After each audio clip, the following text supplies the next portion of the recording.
Hey guys, welcome back to my channel. In today's video, I'll show you how to cancel your final round AI subscription step by step. First, open your browser and go to the Final Round AI website. Once the homepage loads, log into your account using your email and password. After logging in successfully, you will arrive on your dashboard. Now look at the top right corner of the screen where you will find the subscription option. Click on it to open your subscription settings. Now click on the Manage Subscription option.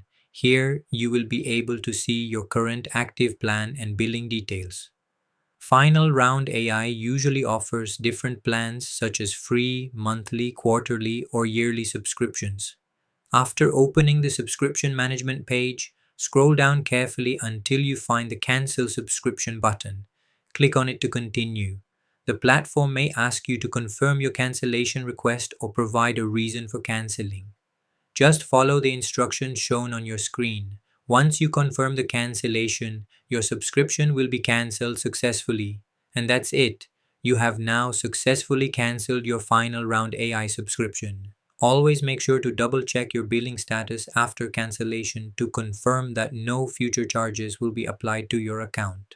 If this video helped you, don't forget to like, share, and subscribe to the channel for more helpful step-by-step guides.